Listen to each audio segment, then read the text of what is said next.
Hello friends, इससे पिछले वाले वीडियो में मैंने आपको वैलेंसी के बारे में बताया था। ठीक है, तो फिर मैंने बोला था कि अब मैं आपको एनसीईआरटी के लाइंस भी समझा दूंगी।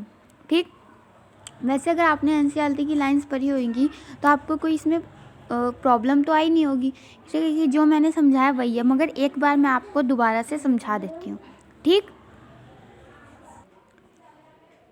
चलो स्टार्ट करते हैं। We have learned how the electrons in an atom are arranged in different cells or orbits.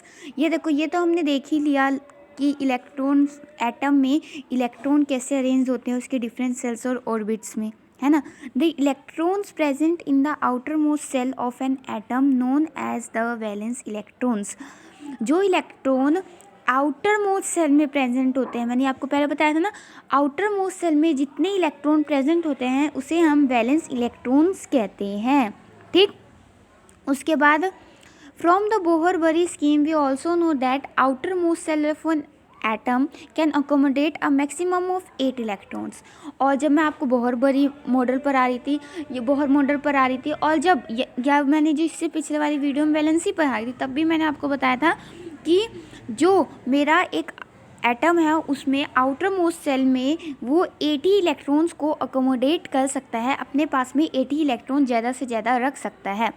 ठीक, और it was observe that the atoms of elements completely filled with 8 electrons in the outermost shell little chemical activity, 100 little chemical activity, कि जिसके atom के outer most shell में पूरे 8 के 8 electrons completely field होते हैं, उसे वो बहुत कम से कम लीटर एक्टिविटी शो करते हैं, या अदर वर्ड्स में बोलूँ कि उसकी कंबाइनिंग कैपेसिटी या वैलेंसी को ही हम कंबाइनिंग कैपेसिटी बोलते हैं। ठीक है, तो वो क्या हो जाती है, ज़ीरो होती है। क्यों ज़ीरो होती है, मैंने आपको बताया था ना कि 8 होते हैं इलेक्ट्रॉन्स और हमें 8 की ज़रूरत होती है, तो 8 माइनस 8 इज इक्वल टू 0। ठीक है, जो मैंने आपको वैलेंसी से पिछले वाली वीडियो में बताया था उसमें आपको मैंने ये लाइन का भी मतलब प्रूव करके भी दिखा दिया था कैसे था 0।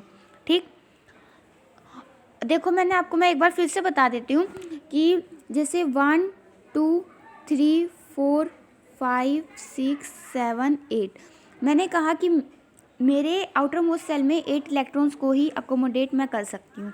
ठीक है, तो अगर उसमें से मेरे आउटर मोस्ट सेल में 1 से लेके 4 तक इलेक्ट्रॉन्स होंगे तो उनकी वैलेंसी भी वही होगी। अगर मेरे आउटर मोस्ट सेल में 1 इलेक्ट्रॉन है, जैसे सोडियम, उसके आउटर मोस्ट सेल में कितना इलेक्ट्रॉन होता है, 1, तो उसकी वैलेंसी भी 1।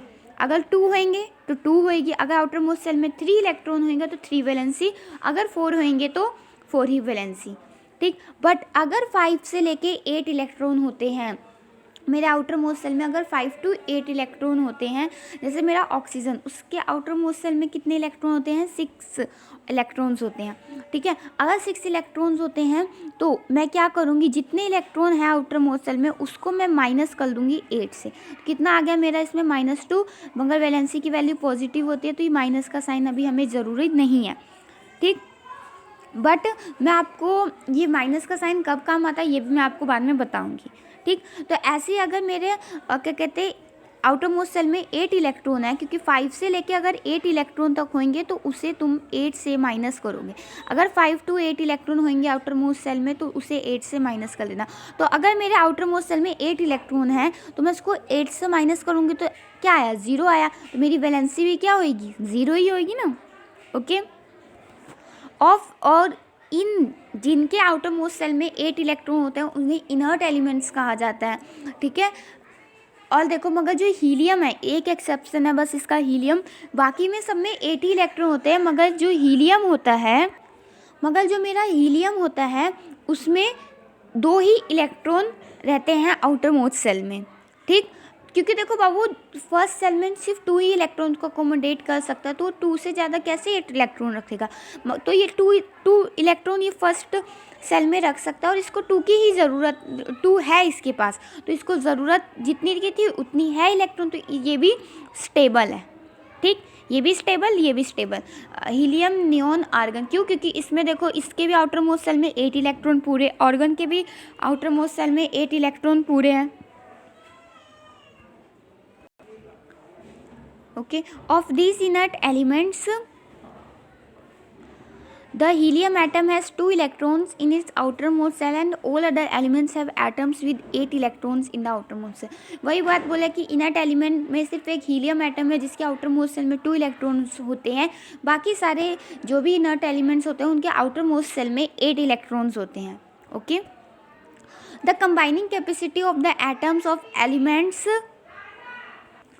the combining capacity of the atoms of element, that is their tendency to react and form molecules with atoms of the same or different elements, was thus explained as an attempt to attain a fully filled outermost shell. देखो क्या कह रहे हैं, देखो अगर कोई मेरा एक एलिमेंट का एटम है उसकी कंबाइनिंग कैपेसिटी कितनी होगी, उसकी कंबाइनिंग कैपेसिटी जैसे मैंने आपको वैलेंसी से बताया उतनी होगी, और वो कितना रिएक्ट करेगी कोई दूसरे मॉलिक्यूल्स के साथ या दूसरे कोई एटम के साथ कि वो अपना एक जो आउटर मोस्ट सेल है उसे पूरा करे. नहीं समझ आया, मैं दोबारा देखो बताती हूँ. मेरा कोई भी एक एलिमेंट का एटम है उसकी कंबाइनिंग कैपेसिटी उतनी ही होगी जितना वो रिएक्ट करेगी कोई भी एलिमेंट के साथ या कोई भी एटम के साथ अपना ऑक्टेट पूरा करने के लिए. ठीक, और उसी को ही हम कहते हैं वैलेंसी. ठीक, जैसे मैं आपको समझाती हूँ, एक एग्जांपल देती हूँ. जैसे मेरा एक एटम है, सोडियम का एटम है Na और एक एटम है क्लोरीन का. ठीक, तो सोडियम के एटम में दोबारा बताते हैं, एक एटम सोडियम का, एक एटम है क्लोरीन का. सोडियम के मेरे आउटर मोस्ट सेल में 1 इलेक्ट्रॉन होता है और क्लोरीन के आउटर मोस्ट सेल में 7 इलेक्ट्रॉन होते हैं. तो इसको अपना ये 1 इलेक्ट्रॉन, इसको अपना ऑक्टेट पूरा करना है, दोनों को अपने ऑक्टेट पूरा करना मतलब आउटर मोस्ट सेल में 8 इलेक्ट्रॉन्स लाने हैं. मगर इसको 7 लेना ईजी नहीं है ना, इसको 7 इलेक्ट्रॉन्स लेना ईजी नहीं है. इसीलिए क्या करेगा, ये अपना 1 इलेक्ट्रॉन छोड़ के जो इसका सेकंड सेल है वो अपना पूरा कर लेगा, क्योंकि इसके सेकंड सेल में कितने इलेक्ट्रॉन है, 8 है ना. इसमें फर्स्ट सेल में 2 इलेक्ट्रॉन, सेकंड सेल में 8 इलेक्ट्रॉन, थर्ड सेल में 1 इलेक्ट्रॉन था. इसी तरह इसके पास थे फर्स्ट सेल में 2, सेकंड सेल में 8 था और थर्ड सेल में 7 इलेक्ट्रॉन थे. ठीक है, तो ये 1 लूज करके अपना सेकंड सेल का ऑक्टेट पूरा कर लेगा, है ना. तो इसको अपना उसे बस आउटर मोस्ट सेल का ऑक्टेट पूरा करना है, चाहे वो इलेक्ट्रॉन को लूज करके पूरा करे, चाहे गेन करके पूरा करे, चाहे शेयर करके पूरा करे. ठीक है, तो ये लूज कर देगा अपना एक इलेक्ट्रॉन, तो इसका ऑक्टेट पूरा हो जाएगा. ठीक, तो ये कितना रिएक्ट कर सकता है, 1. इसकी वैलेंसी कितनी, 1. और इसी तरह क्लोरीन को अगर इसके पास 7 इलेक्ट्रॉन है. ठीक, क्लोरीन के पास 7 आउटर मोस्ट सेल में इलेक्ट्रॉन है, तो इसको अपना ऑक्टेट पूरा करने क्या चाहिए, या तो ये 7 को लूज करके इसका सेकंड सेल पूरा हो जाएगा 8 इलेक्ट्रॉन. मगर ये लूज क्यों करे, इसको तो सिर्फ एक ही इलेक्ट्रॉन की ज़रूरत है. और सोडियम अपना 1 इलेक्ट्रॉन लूज कराए, फर्जन ही ले लेगा 1 इलेक्ट्रॉन, जल्दी से ले लेगा. अगर इसको 1 इलेक्ट्रॉन मिल जाता है तो ये अपना ऑक्टेट पूरा कर सकता है.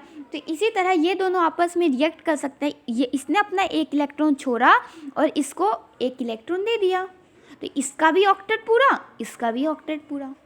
ठीक, यही होती है कंबाइनिंग कैपेसिटी कि कितना वो रिएक्ट करेंगे आपस में. तो इन्होंने कितना रिएक्ट किया, एक इसने इलेक्ट्रॉन दिया, उसने 1 इलेक्ट्रॉन दिया, इनके बीच में नाता बन गया 1 इलेक्ट्रॉन का. ठीक,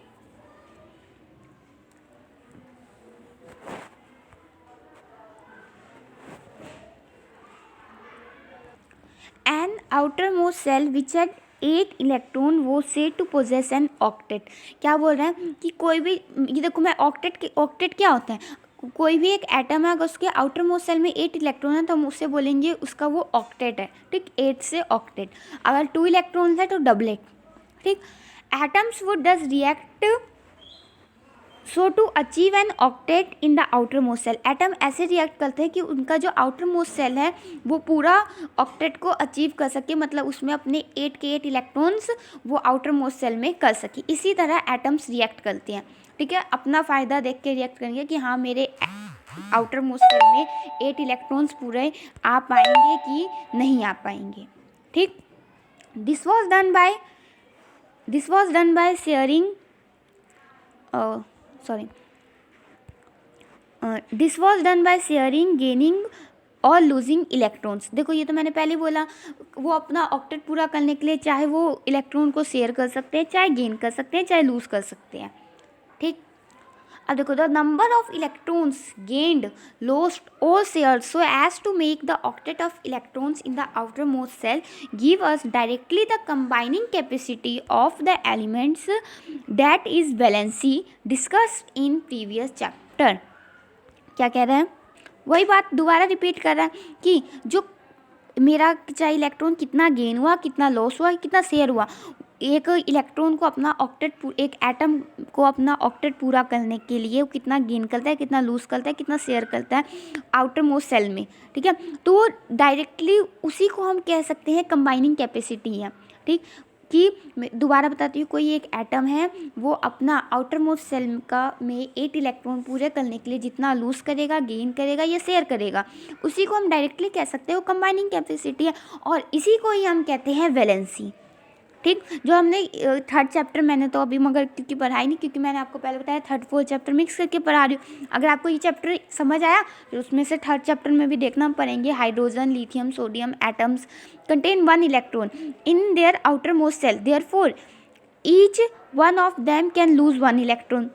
वही बात, अब देखो, अब ये कह रहा है कि हाइड्रोजन है, लिथियम है, सोडियम है, इनके जो आउटर मोस्ट सेल है उसमें 1 इलेक्ट्रॉन होते हैं, तो इसीलिए उनकी वैलेंसी कितनी हो जाती है, 1 हो जाती है, ठीक है। ये हमने ये थर्ड चैप्टर में दिया हुआ है, मगर वहाँ पे क्या थी, रट्टाफिकेशन वाली बात, यहाँ पे क्या है, समझ वाली बात। तो अब आपको वैलेंसी निकालनी आ गई है, और आपको अब समझ भी आती है कि वैलेंसी होती क्या है, वैलेंस इलेक्ट्रॉन्स क्या होते हैं हमारे, है ना।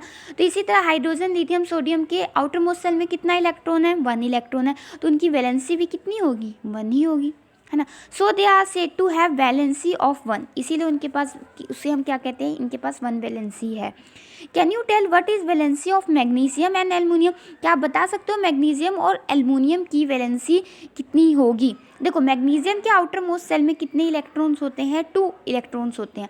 क्यों, क्योंकि उसकी इलेक्ट्रॉनिक कन्फिगरेशन क्या होती है, 2, फर्स्ट सेल में 2 होती है, सेकेंड सेल में 8 होती है, और थर्ड सेल में फिर 2, ठीक है। क्योंकि उसका एटॉमिक नंबर 12 होता है, तो फर्स्ट सेल में 2 भरी गई, सेकंड सेल में 8, थर्ड सेल में 2, तो आउटर मोस्ट सेल में कितनी है, 2। अगर मैंने बताया 1 से लेकर अगर 4 तक होती है तो उनकी वैलेंसी भी उतनी ही होती है, ठीक। इसी तरह एल्युमिनियम के आउटर मोस्ट सेल में कितने इलेक्ट्रॉन्स हैं, 3 इलेक्ट्रॉन्स, तो उनकी वैलेंसी भी कितनी होगी, 3 ही होगी, ओके, ठीक। यहाँ तक कोई डाउट नहीं कि एल्युमिनियम की वैलेंसी 3, क्योंकि उसके आउटर मोस्ट में सेल में कितने इलेक्ट्रॉन, 3, तो उसकी वैलेंसी भी कितनी, 3।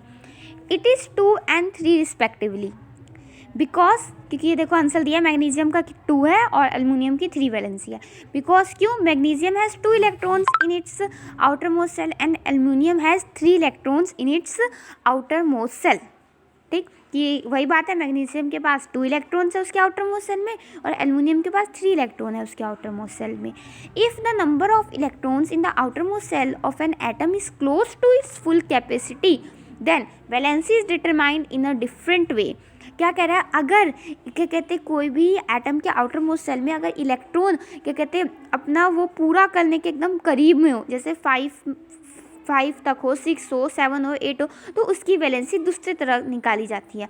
जैसे मैंने बताया, for example fluorine atom has 7 electrons in the outermost shell and its valency could be 7।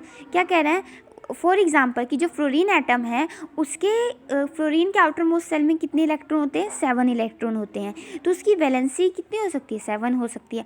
But it is easier for fluorine to gain 1 electron instead of losing 7 electron. देखो, मैंने क्या कहा था कि अगर 5 to 8 होते हैं, क्यों, क्योंकि वो 8 के एकदम ऑक्टेट के नज़दीक हैं, तो अगर वो पूरे, अब देखो 7 इलेक्ट्रॉन, तो उसको 7 लूज़ करना इजी नहीं है, मगर उसके जगह अगर वो 1 इलेक्ट्रॉन ले लेता है, गेन कर 1 इलेक्ट्रॉन किसी से ले लेता है, गेन करता है, वो उसको ज़्यादा इजी पड़ेगा अपना ऑक्टेट पूरा करने के लिए, है ना। तो इसीलिए hence its valency is determined by subtracting 7 electrons from the octet and this gives you valency of 1 for fluorine। तो वही कह रहे हैं, तो इसकी वैलेंसी कैसे निकालेंगे कि अगर जैसे 7 इलेक्ट्रॉन्स है आउटर मोस्ट सेल में, मगर आप लोगों को पता है अगर आउटर मोस्ट इलेक्ट्रॉन में 5 to 8 है तो उसे क्या करना है, 8 से माइनस, तो यहाँ पे आउटर मोस्ट सेल में कितने इलेक्ट्रॉन है, 7 इलेक्ट्रॉन है, तो उसे क्या करोगे, 8 से माइनस करोगे तो कितनी आएगी वैलेंसी, 1 आएगी, है ना। तो इसकी वैलेंसी कितनी आई फ्लोरीन की, 1 आई।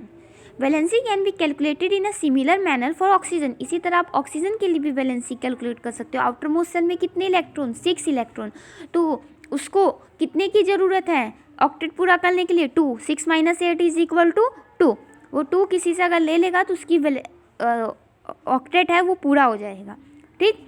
Therefore, an atom of each element has a definite combining capacity called its valency. इसीलिए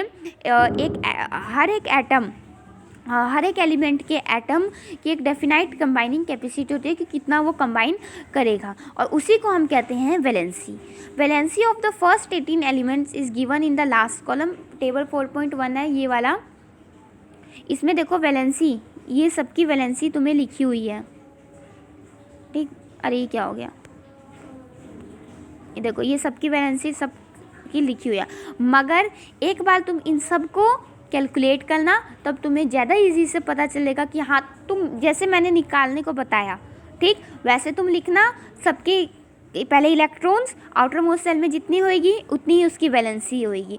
1 से लेके 4 तक अगर आउटर मोस्ट शेल में इलेक्ट्रॉन है तो वैलेंसी उतनी ही देगी। अगर 5 से 8 है तो उसको 8 से माइनस करना, फिर तुम देखना इसकी वैलेंसी आपकी इसके इक्वल आ रही है, मैच है कि नहीं। अगर सारे आपके सही हुए तो एकदम आप समझ लेना आपको वैलेंसी एकदम अच्छे से आ गई, मगर अब आपको अच्छे से आ जाएगी क्योंकि मैंने आपको ऐसे पढ़ाया, ठीक।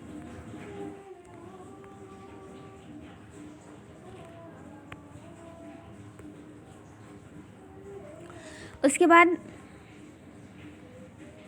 वैलेंसी का टॉपिक हमारा ख़त्म होता है।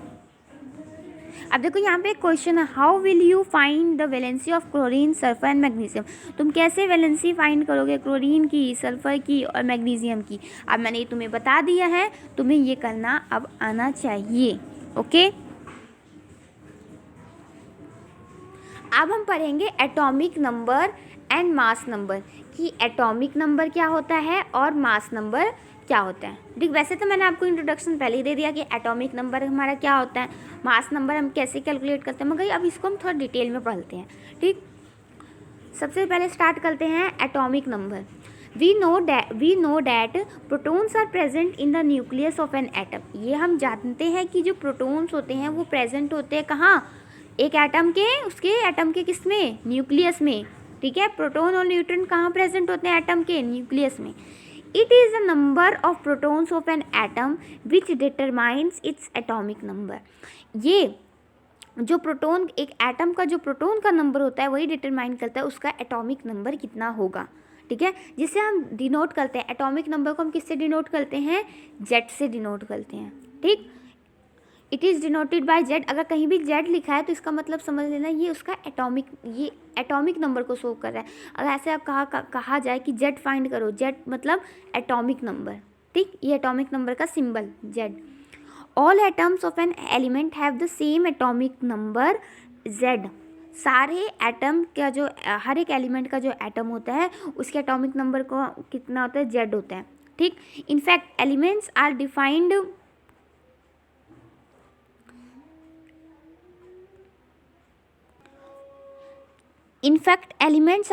by the number of protons they possess। In fact अगर जो एलिमेंट्स का कोई भी एलिमेंट डिफाइन किया जाता है वो कितना कहता है कि उसके एटम के जो अंदर न्यूक्लियस है उसमें कितने प्रोटॉन्स होते हैं, ठीक। अगर जैसे हाइड्रोजन है, हाइड्रोजन का एटॉमिक नंबर 1 है, तो ये क्या कर रहा है कि जो हाइड्रोजन का एटम है उसमें जो उसका न्यूक्लियस उसमें सिर्फ ओनली 1 प्रोटॉन है, ठीक। उसके न्यूक्लियस में सिर्फ ओनली 1 प्रोटॉन प्रेजेंट है। उसका एटॉमिक नंबर अगर 1 है तो उसके न्यूक्लियस में प्रोटॉन भी 1 ही होगा। आपको पता है कि atomic number is equal to proton होता है, जितने प्रोटॉन होते हैं उतने ही एटॉमिक नंबर, उतने ही इलेक्ट्रॉन होते हैं, ठीक। ये सारे आपस में इक्वल होते हैं। इसी तरह similarly for carbon Z is equal to 6। क्या कह रहा है, कार्बन का एटॉमिक नंबर अगर 6 है तो इसका मतलब क्या, इसका मतलब क्या होगा कि उसका जो एटम है कार्बन का उसमें जो न्यूक्लियस है उसमें कितने प्रोटॉन होंगे, 6 प्रोटॉन होंगे, ठीक। Therefore the atomic number is defined as the total number of protons present in the nucleus of an atom. इसीलिए एटॉमिक नंबर कैसे डिफाइन किया जाता है कि कितने टोटल नंबर ऑफ प्रोटॉन्स कितने प्रेजेंट है न्यूक्लियस, एक एटम के न्यूक्लियस में, ठीक। जितने एक एटम के न्यूक्लियस में टोटल नंबर ऑफ प्रोटॉन्स होते हैं उसे ही हम कहते हैं एटॉमिक नंबर। जैसे मेरा, ठीक, जैसे अगर मेरा कोई एक एटम है, ठीक, उसका न्यूक्लियस मान लो, उसके अंदर मेरे न्यूक्लियस के अंदर मान लो मेरा प्रोटॉन है 2 प्रोटॉन्स है, ठीक है। तो टोटल नंबर ऑफ प्रोटॉन्स कितने हैं? 2 हैं। तो उसका एटॉमिक नंबर भी 2 ही होगा, जो कि किसका होता है? हीलियम का। ठीक है, याद है ना? आपने याद कर लिए होंगे ना, क्योंकि मैंने पार्ट 2 में ही बताया था कैसे याद करना, तो अभी तक तो याद हो जानी चाहिए सबके। ठीक, उसके बाद आता है, हमने एटॉमिक नंबर अच्छे से पढ़ लिया, कोई इसमें अब आपको दिक्कत नहीं है ना। अब हम पढ़ते हैं मास नंबर। कोई भी डाउट होगा तो आप मेरे को कमेंट बॉक्स में बता देना, मैं सबकी रिप्लाई करती हूँ। ठीक, उसके बाद आता है mass number. After studying the properties of sub atomic particles of an atom, अब हम मास नंबर पढ़ रहे हैं। ठीक, after studying the properties of the sub atomic particles of an atom we can conclude that mass of an atom is practically due to protons and neutrons alone. देखो, अब सब atomic की जब हमने सब एटॉमिक पार्टिकल्स की जब हमने प्रॉपर्टीज़ की, उनके बारे में पढ़ा, तो अब हम ये कंक्लूड कर सकते हैं कि एक एटम का जो मास होता है वो कहाँ से, पूरा मास उसका एटम का कहाँ होता है? सिर्फ उसके न्यूक्लियस में। और उसके न्यूक्लियस में क्या होता है? प्रोटॉन और न्यूट्रॉन। इन्हीं दोनों को मिला के हमारा कितना आता है? मास नंबर आता है उसका। ठीक, इसीलिए these are present in the nucleus of an atom. ये जो मैंने बता दिया प्रोटॉन और न्यूट्रॉन थे, ये कहाँ प्रेजेंट होते हैं? न्यूक्लियस के, एटम के न्यूक्लियस में। ठीक, hence proton and neutrons are also called nucleons. इसीलिए प्रोटॉन्स और न्यूट्रॉन्स को हम न्यूक्लियोलोन्स भी कहते हैं। ठीक, therefore the mass of an atom resides in its nucleus. For example, mass of carbon is 12U because it has 6 protons and 6 neutrons. ठीक, जैसे मेरा कार्बन का मास कितना आता है, ये मैंने आपको तो मास तो मैंने आपको निकालने का ट्रिक बता दिया था कि आप कैसे याद करो, मगर आया कैसे? अगर उसका मास नंबर 12 है, ठीक, तो मास नंबर को वो हम A से डिनोट करते हैं। ठीक, अगर उसका मास नंबर 12 है तो इसका मतलब क्या है कि उसमें 6 प्रोटॉन है और 6 न्यूट्रॉन है। ठीक, 6 न्यूट्रॉन है, क्योंकि देखो मैंने आपको पहले ही बताया एटॉमिक मास ही हमारा मास नंबर। एटॉमिक मास किससे आता है? Proton plus neutron. ठीक, तो मेरा 6 प्रोटॉन 6 न्यूट्रॉन, तो एटॉमिक मास आ गया 12। ठीक, वही हमारा मास नंबर। तो देखो, similarly the mass of aluminium is 27U। इसी तरह जो मेरा एल्युमिनियम का मास है वो 27U है। क्यों? क्योंकि देखो इसमें 13 प्रोटॉन होते हैं, क्योंकि इसका एटॉमिक नंबर कितना होता है एल्युमिनियम का? 13। तो 13 प्रोटॉन होंगे। ठीक, और 14 न्यूट्रॉन होते हैं। ठीक है, तो 13 और 14 कितने हो गए? 27। तो इसीलिए इसका एल्युमिनियम का मास कितना आता है? 27U। The mass number is defined as the sum of the total number of protons and neutrons present in the nucleus of an atom. Mass number कैसे डिफाइन किया जाता है कि sum of total numbers of protons and neutron present in the nucleus of an atom, की एक atom के nucleus में कितने टोटल प्रोटॉन और टोटल न्यूट्रॉन होते हैं, उन दोनों का सम ही क्या कहते हो, क्या होता है? हमारा मास नंबर होता है। ये तुम डेफिनेशन यहाँ पे अंडरलाइन कर सकते हो। ठीक है, ओके, ये मेरे मास नंबर की वो है, कर लो तुम लोग भी अंडरलाइन। पेज नंबर 52 पे है। ठीक, और यहाँ पे एटॉमिक नंबर का भी कर सकते हो। The atomic number is defined as the total number of protons present in the nucleus of an atom. अगर क्या कहते हैं डेफिनेशन आगे लिखने को व्हाट इज एटॉमिक नंबर, तो यही लिखोगे। ठीक, अगर डेफिनेशन लिखनी I what is mass number, तो ये लिख सकते हो। ठीक, अब तो तुम्हें समझ भी आ गया। अगर भूल भी जाओ तो भूलोगे तो नहीं, क्योंकि तुम्हें समझ आ गया होता क्या है। ठीक, यहाँ तक न्यूक्लियस ऑफ एन एटम। ठीक, इसे डिनोट किया, इससे क्या जाता है? ए से डिनोट किया जाता है, कैपिटल ए से। ठीक, कैपिटल ए से इसको मास नंबर से डिनोट किया जाता है, और जेड को एटॉमिक नंबर से। कंफ्यूज बच्चे हो जाते हैं कि ए से एटॉमिक नंबर, पेपर में अगर ऑप्शन आएगा ए से एटॉमिक नंबर होते, ए से एटॉमिक नंबर, तो हम ए को कर देते हैं, मगर ए हमारा एटॉमिक नंबर नहीं, ये हमारा मास नंबर को डिनोट रिप्रेजेंट करता है। और जो जेड होता है ये होता है हमारा एटॉमिक नंबर। ठीक, in the notation of for an atom the atomic number, the mass number and symbol of the element are to be written as. देखो कभी भी अगर हम कुछ लिखते हैं तो उसको कैसे लिखते हैं, जैसे मेरे को कोई एक एलिमेंट है उसका मास नंबर और एटॉमिक नंबर लिखना है, तो मैं एक्स, जो यहाँ पे एक्स है वो क्या है, मेरा कोई भी एलिमेंट का कोई भी एलिमेंट मैं लिख रही हूँ। फॉर एग्जांपल मैं लिखती हूँ कार्बन, ठीक। तो कार्बन का मेरा जो एटॉमिक नंबर होगा वो मैं नीचे लिखूँगी अपने लेफ्ट हैंड साइड में, जो कि कितना होता है 6, और जो इसका मास नंबर होता है वो मैं ऊपर लिखूँगी, जो कितना होता है 12, ठीक। ऐसे लिखते हैं। तो यहाँ पे देखो लिखा भी, जैसे नाइट्रोजन का मेरे को लिखना है तो मैं कैसे लिखूँगी, नाइट्रोजन का लेफ्ट हैंड साइड में नीचे एटॉमिक नंबर, ऊपर मास नंबर, ठीक। ये देखो, इसको अच्छे से देख लो, ठीक है। तुम्हें ये अब याद होना चाहिए, क्योंकि अगर ऐसे कुछ भी लिखा होता है, जैसे अब तुम्हें यहाँ पे ऐसे करके, यहाँ पे तुम्हें एक्स करके, यहाँ पे मैंने तुम्हें दे दिया 7 और यहाँ पे दे दिया मैंने 15, तो मैंने पूछ लिया ये कौन सा एटम है बताओ, तो तुम अब ये बता सकते हो इसका ये एटॉमिक नंबर 7 है, ठीक। तो एटॉमिक नंबर अगर मेरा 7 है तो 7 एटॉमिक नंबर किसका होता है, याद करो, मैं नहीं बताऊँगी, अब तुम्हें याद होना चाहिए अब, ठीक। अब देखो मैंने ये गलत लिखा है, तुम लोग ध्यान नहीं देते हो, अगर मैंने भी लिखा होगा तुम लोगों ने बिल्कुल ध्यान नहीं दोगे, इसलिए मैंने गलत लिखा कि 7 यहाँ लिखा, यहाँ 15 मैंने क्यों लिखा, 15 तो होना ही नहीं चाहिए। अगर मेरा एटॉमिक नंबर 7 किसका है, नाइट्रोजन का, तो नाइट्रोजन का, मगर मैंने ये बताया था एक्सेप्शन में कि इसका मास नंबर कितना होना चाहिए, 14 होना चाहिए, क्योंकि इसके पास 7 प्रोटॉन होते हैं और 7 न्यूट्रॉन होते हैं, ठीक। ये एक्सेप्शन बताई थी जब मास नंबर का ट्रिक याद करवाई थी, कैसे फर्स्ट 1 to 20 एलिमेंट्स लर्न करने हैं, तो 1 to 20 के मास अगर लर्न करने हैं तो उसका मैंने ट्रिक बताई थी, तो उसमें ये मेरा एक एक्सेप्शन था ना बीच में, ठीक। याद रहना चाहिए ये सब चीज़ें आपको। अब हम पढ़ते हैं आइसोटोप्स, ठीक। आइसोटोप्स क्या होते हैं, देखो अब यहाँ पे तुम्हें इस आइसोटोप पढ़ने से पहले जो 2 क्वेश्चन है, ये 2 क्वेश्चन तो तुम्हें अब इजीली आने चाहिए, ठीक। ये दोनों क्वेश्चन, फर्स्ट क्वेश्चन क्या कह रहा है, if the number of electrons in an atom is 8, अगर कोई मेरा एटम है उसका नंबर ऑफ इलेक्ट्रॉन्स 8 है और नंबर ऑफ प्रोटॉन्स भी 8 हैं, तो बताओ उसका एटॉमिक नंबर क्या होगा एटम का, ठीक।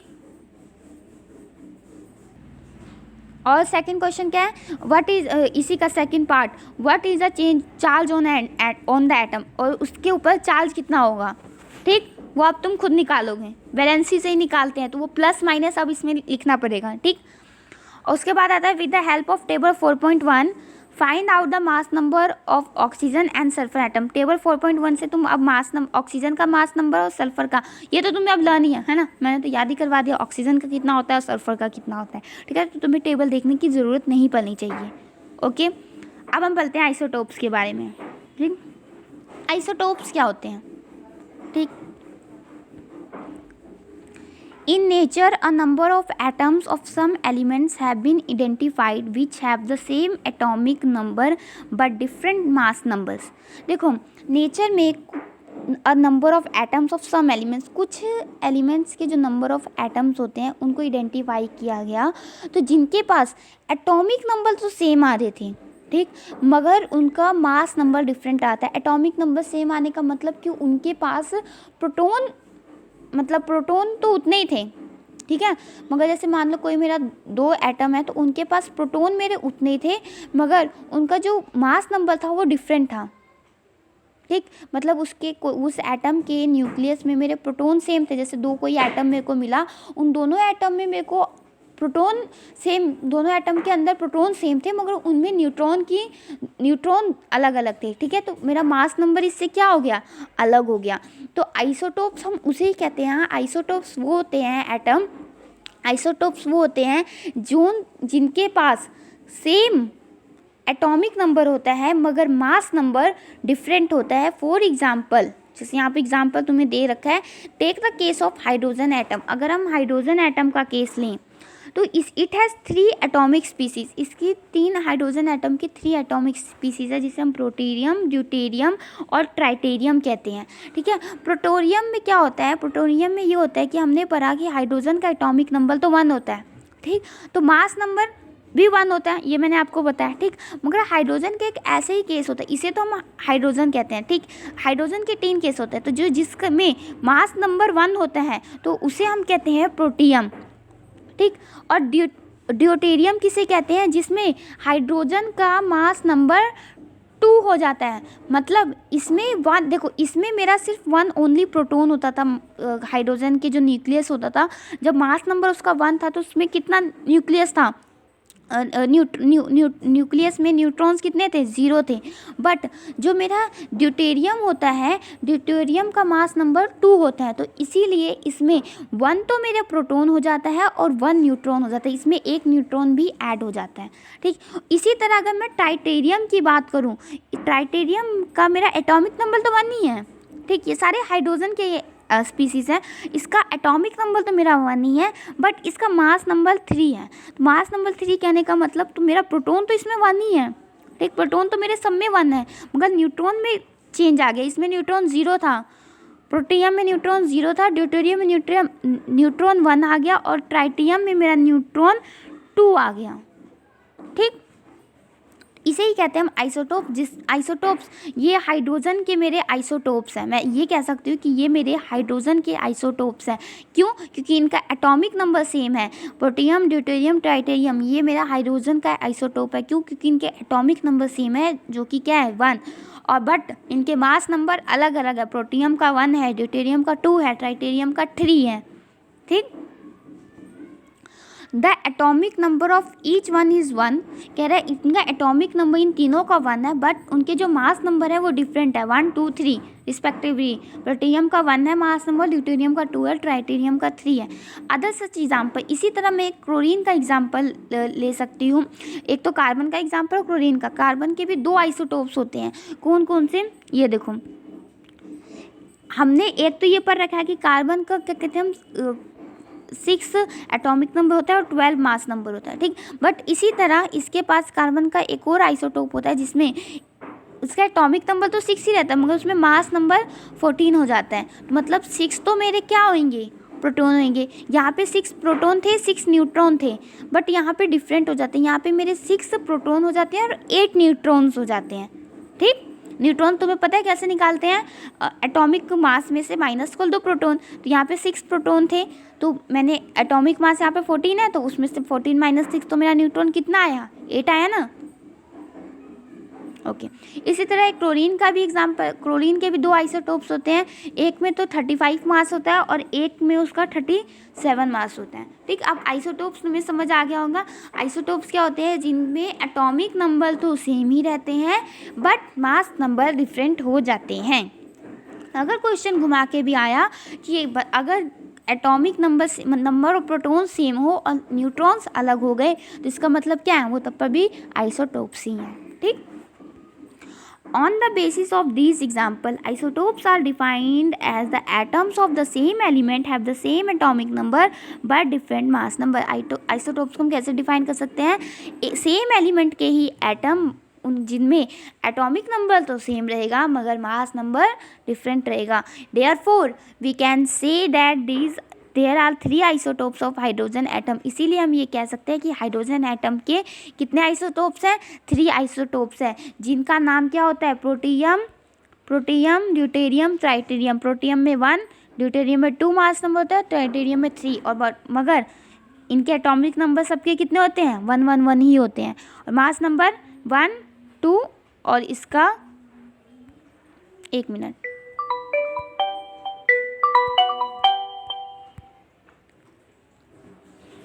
Sorry for disturbance. और ट्राइटेरियम में मास नंबर कितना होता है, 3, ठीक।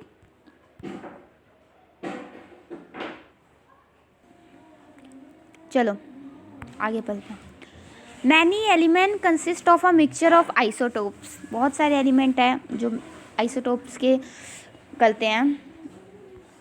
देखो बहुत सारे एलिमेंट्स आइसोटोप्स के मिक्सचर को कंसिस्ट करते हैं, ठीक। Each isotope of an element is a pure substance. क्या कह रहे हैं, each isotope of an element का हर एक आइसोटोप है वो एक प्योर सब्सटेंस होता है। The chemical properties of isotopes are similar. Chemical properties जो आइसोटोप्स की होती है वो सिमिलर होती है, मगर उनकी जो फिज़िकल प्रॉपर्टीज़ होती है वो डिफरेंट होती है। ये देखो, ये बहुत इंपॉर्टेंट लाइन है, ठीक, ये लाइन बहुत इम्पोर्टेंट है। द केमिकल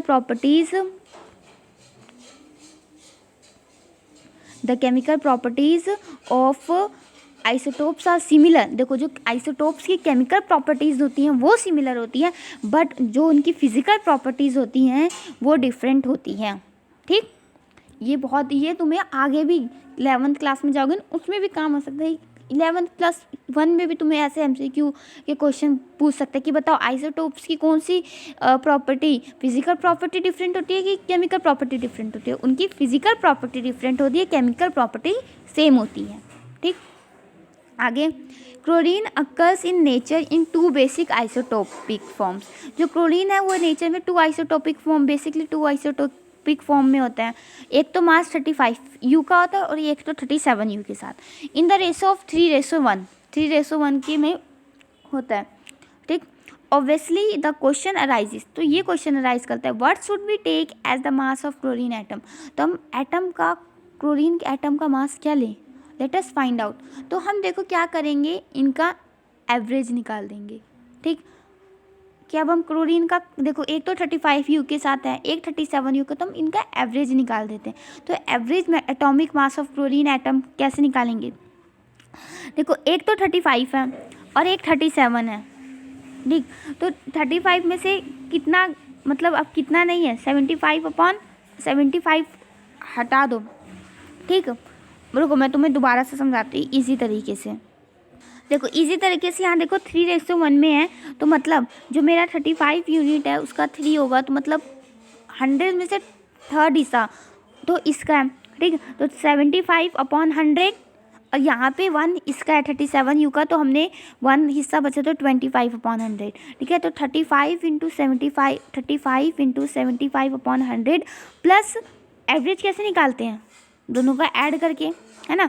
तो इनको ऐड कर दिया दोनों को, ठीक।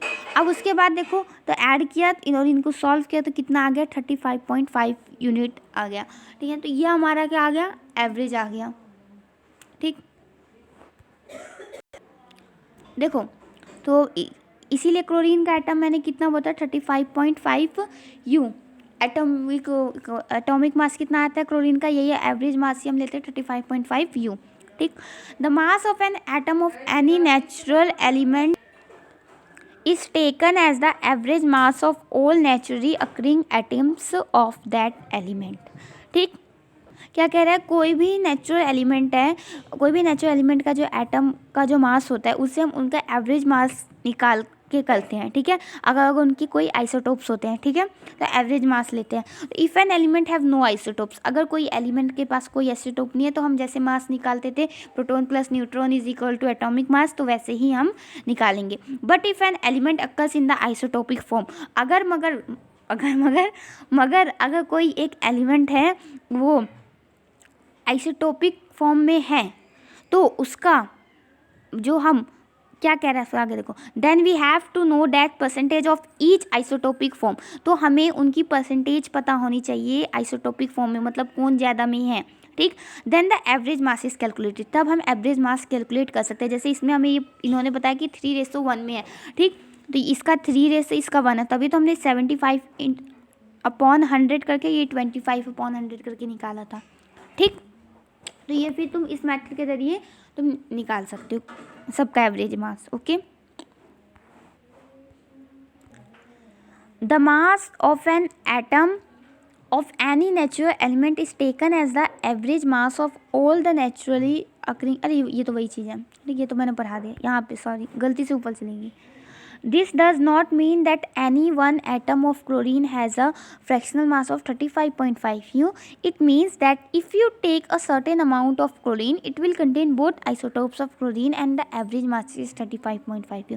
देखो इसका ये मतलब नहीं है कि कोई भी मेरा क्लोरीन का जो एटम है उसका फ्रैक्शनल मास 35.5U है, ठीक है। इसका ये मतलब अगर हम कभी भी क्या कहते हैं थोड़े अमाउंट में क्लोरीन ले रहे हैं उसमें दोनों आइसोटोप प्रेजेंट होते हैं, तो इसीलिए हमने उनका एवरेज एटॉमिक मास 35.5U लेते हैं, ठीक।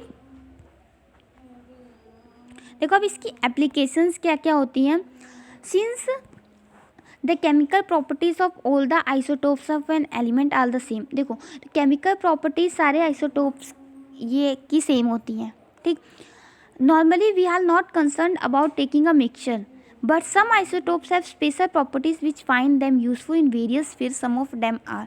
देखो कुछ ऐसी प्रॉपर्टी हो, देखो बहुत सबकी तो नहीं, सबके बारे में, क्योंकि उनकी केमिकल प्रॉपर्टी सेम ही रहती है आइसोटोप की, ठीक है। वो कुछ ऐसे आइसोटोप्स होते हैं जिनकी स्पेशल प्रॉपर्टीज़ होती हैं जो हमारे कामों में बहुत यूज़फुल होती है, ठीक है। उनमें से कुछ ये हैं, 3 दे रखे हैं, ठीक। इनको तुम याद भी कर सकते हो।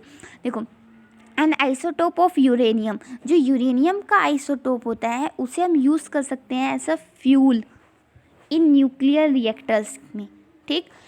ऐसे ही आइसोटोप ऑफ जो कोबाल्ट होता है उसे यूज़ किया जाता है ट्रीटमेंट ऑफ कैंसर के में। और ये क्वेश्चन बहुत आता है एप्लीकेशन कि बताओ कि आइसोटोप ऑफ पहले तो सीधा 3 मार्क्स पे क्वेश्चन आ सकते हैं, बताओ एप्लीकेशंस क्या क्या होते हैं आइसोटोप्स की। या ऐसे भी क्वेश्चन आ जाता है आइसोटोप ऑफ यूरेनियम का क्या काम होता है, वो फ्यूल के तरह यूज़ किया जाता है इन न्यूक्लियर रिएक्टर्स में, ठीक। इसी तरह जो आइसोटोप कोबाल्ट का जो आइसोटोप होता है उसे हम कैंसर के ट्रीटमेंट के लिए यूज़ कर सकते हैं। देखो कितना यूज़फुल होता है ये। ऐसे एन आइसोटोप ऑफ आयोडीन, जो आयोडीन का आइसोटोप होता है उसे ट्रीटमेंट ऑफ ग्वाइटर के रूप में हम यूज़ कर सकते हैं। जो ग्वाइटर होता है उसके ट्रीटमेंट के लिए हम इसे यूज़ करते हैं, ठीक है। तो देखो अभी कितने काम के होते हैं ना आइसोटोप, तो तुम्हें ये लर्न कर लेने चाहिए, ठीक है। ये fill in the blanks, MCQ, true false या डायरेक्ट क्वेश्चन भी आ सकते हैं इस पर, तो ये तुम्हें आने चाहिए, ठीक। उसके बाद आता है मेरा आइसोबार, ठीक। अब हम पढ़ेंगे आइसोबार्स के बारे में। क्या था आइसोटोप्स, तुम लोगों को अच्छे से समझ आ गए। तो देखो आइसोटोप्स में क्या थे, एटॉमिक नंबर सेम थे, मास नंबर डिफरेंट थे। मगर आइसोबार में क्या होते हैं, एटॉमिक नंबर डिफरेंट होते हैं, मास नंबर सेम होते हैं। फॉर एग्जाम्पल मैं तुम्हें सबसे अच्छा एग्जाम्पल देती हूँ आर्गोन और कैल्शियम का, ठीक है। हमने ऊपर देखा था कि आर्गोन का भी एटॉमिक मास मेरा कितना था, 40 था। और मेरा क्या कहते हैं क्लोरीन का भी एटॉमिक मास कितना था, 40 था। मगर आर्गोन का एटॉमिक नंबर कितना होता है, 18 होता है। और कैल्शियम का एटॉमिक नंबर कितना होता है, 20 होता है, ठीक। तो इसमें क्या हुआ कि इनके एटॉमिक नंबर, आइसोबार्स में एटॉमिक नंबर डिफरेंट हो जाएंगे, मास नंबर सेम हो जाएंगे। और इसमें से एक एग्जांपल तो तुम क्या कहते हैं जो हमने याद किया उसी में से ले सकते हो कि आर्गन का भी 40 होता है, कैल्शियम का भी 40 होता है, मगर इनके एटॉमिक नंबर डिफरेंट होते हैं, ठीक। यहाँ पे देखो तुम्हें दे भी रखा है वही चीज़। Let us consider 2 element, calcium atomic number 20 और ऑर्गन जिसका एटॉमिक नंबर 18 होता है। तो number of protons in these atom is different. इसमें देखो ऊपर वाले में क्या थे, नंबर ऑफ प्रोटॉन्स सेम थे, नंबर ऑफ न्यूट्रॉन्स डिफरेंट थे आइसोटोप्स में। मगर आइसोबार्स में नंबर ऑफ प्रोटॉन्स डिफरेंट होंगे क्योंकि इनका एटॉमिक नंबर डिफरेंट है, मगर नंबर ऑफ न्यूट्रॉन्स सेम होंगे। इनका जो मास नंबर होता है वो सेम होता है इसमें, ठीक। बोथ दिस एलिमेंट इज 40, दोनों का मास नंबर कितना होता है, 40 होता है। That is the total number of nucleons in the same in the atoms of this pair of elements. क्यों होता है, क्योंकि उनके जो न्यूक्लियॉन्स की वजह से, क्योंकि हम न्यूक्लियॉन्स का सम करते हैं ना, कितने न्यूक्लियॉन्स होते हैं टोटल, उसमें कितने प्रोटॉन कितने न्यूट्रॉन होते हैं, तो इसी की वजह से इनमें ये हो जाता है। तो atoms of different elements with different atomic number which have the same mass number are known as the isobars. देखो क्या कह रहे हैं, atoms of different elements which different atomic number which have the same mass number are known as the isobars. ये isobar की definition, ठीक। अब तुम्हें आइसोबार समझ आ गया। एक बार आइसोटोप दोबारा बता देती हूँ। आइसोटोप जिसमें atomic number same, mass number different. Isobar जिसमें atomic number different, mass number same, ठीक। और इसी के साथ ये चैप्टर होता है फिनिश, ठीक है। इसमें अगर कोई भी डाउट होगा, देखो ये चैप्टर हमने पूरा 4 चैप्टर पूरा कर लिया, मगर अभी हमारा 3rd चैप्टर बहुत ज़्यादा रह रहा है, ठीक है। मगर हमारा 4 चैप्टर सारा पूरा हो गया है ना। सबसे पहले हमने एटम पढ़ा था, क्या था, फिर स्ट्रक्चर ऑफ एटम पढ़ा, फिर हमने उनकी सब एटॉमिक पार्टिकल्स पढ़े, क्या कहते हैं, उसके बाद फिर हमने ये थॉमसन मॉडल पढ़ा। सबसे पहले तो क्या कहते हैं उसका मॉडल पढ़ा था, डेल्टन एटॉमिक थ्योरी। उसके बाद थॉमसन मॉडल पढ़ा, फिर रदरफोर्ड मॉडल पढ़ा, फिर हमने बोहल्स मॉडल पढ़ा, फिर इलेक्ट्रॉन प्रोटॉन न्यूट्रॉन के बारे में जाना क्या होता है, ठीक, इलेक्ट्रॉन कैसे डिफरेंट डिफरेंट सेल में रहते हैं, वैलेंसी क्या होती है, वैलेंसी इलेक्ट्रॉन्स क्या होते हैं, एटॉमिक मास, एटॉमिक नंबर क्या होता है हमारा, आइसोटोप्स क्या होता है, आइसोबार्स क्या होते हैं। अगर इनमें से बाबू कोई किसी में भी दिक्कत हुई, किसी में भी कोई भी परेशानी हुई तो आप प्लीज़ मेरे को कमेंट बॉक्स में बता देना, मैं उसका रिप्लाई कर दूँगी, ठीक है। कोई भी क्वेश्चन कुछ भी दिक्कत हो, ठीक है। आई थिंक कि ये हमारा पार्ट 4 है वीडियो, तो पार्ट 4 तक हमारे सारा पूरा आपको अच्छे से समझ आ गया होगा, ठीक। और अगर आपको ये वीडियो अच्छी लगी तो प्लीज़ लाइक कर देना, सब्सक्राइब कर देना, और कमेंट तो अगर कोई भी दिक्कत हो कमेंट कर देना, और अपने दोस्तों के साथ भी शेयर कर देना ताकि आपको भी समझ आए और दोस्तों को भी समझ आ जाए, ठीक। और कैसी लगी वीडियो प्लीज़ कमेंट बॉक्स में बताना, और वॉइस के लिए सॉरी।